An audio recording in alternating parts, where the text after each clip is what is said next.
Hi, my name is Kasper Karlgren and I'm a PhD student at Stockholm University. On behalf of myself, my co-authors Barry Brown and Donna McMillan, I'm presenting our work From Self-Tracking to Sleep Hacking, Online Collaboration of Changing Sleep. With this paper, we argue for the opportunities and the implications for designing for bodily agency over sleep changes, both in relation to collaboratively developed understandings of the body and their social context. New consumer-grade biosensors and higher adaptation of wearable trackers has increased the focus on the body as a site of technology use. With this growing interest in how technology can make sense of our bodies and bodily experiences, this work looks at the experience communicated through and with the help of technology. Yet, as previous research has reported, there is a gap between the tracked data and action, specifically in the case of sleep, where data can often be perceived as unactionable. With this work, we turn to the discussions of those who actively take action over their sleep, who in this work are called sleep hackers. Building on the perspectives of previous research such as soma-aesthetics, the existing research of collaborative sense-making, we take these online discussions on sleep change actions as a starting point for discussions on how to technologically increase users' agency over sleep. This work focuses on 4 different forums discussing sleep hacks. Our sleep hackers include polyphasic sleepers, who seek to escape the normal 8 hours a night pattern through well-planned naps, biohackers, who aim to influence their sleep through controlling biological processes, oversleepers, who struggle to regulate when and for how long they sleep, and shift workers, such as nurses, who need to change their sleep patterns for work. We choose to use Reddit as our data collection as anonymity is a norm and posting is free. It supports communities built around inquiry into health and users' bodies. Our process of selecting the data included a broader search through many subreddits, ultimately ending up with the 4 presented earlier. Using the Reddit's API in March 2021, we collected the data from the top posts discussing active and personal sleep change, along with media content and all comments of each subreddit. We collected data until each had contributed with more than 200 textual comments. This process resulted in a total of 1,002 posts and comments. This data was analyzed using thematic analysis, and we focused on 3 core questions: what sleep-changing practices were discussed, why they changed their sleep, and how they fit sleep into their lives.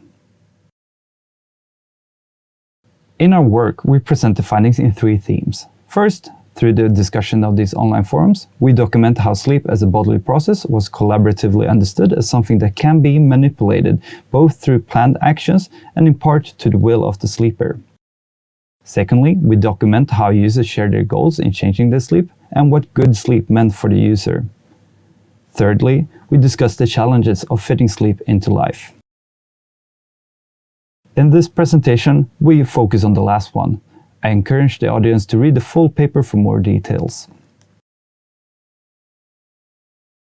A repeated and repeatedly problematic endeavor in the corpus was the challenge of fitting sleep into the shift work schedules. Engaging with sleep can be complex, weighing both long-term body adaptation against maintaining social commitments and social life more broadly. This key challenge was formulated in the context of shift work as remaining in night schedule or to flip-flop. This discussion rendered 2 sides of fitting sleep into life, either caring for the slowness or the social aspects of sleep. Many of the participants discussed sleep as something slow and hard to change. In the case of nurses, some prioritized sleep regularity, motivated by being less complicated in planning, recommended by the doctors, and encouraged by other users. Similarly, in the forms of polyphasic sleep, it was this reaching of regularity, the adaptation to sleep schedule, that was the highest priority. In establishing this, the users shared adaptations logs and used a community-built application called Napchart to share their schedules.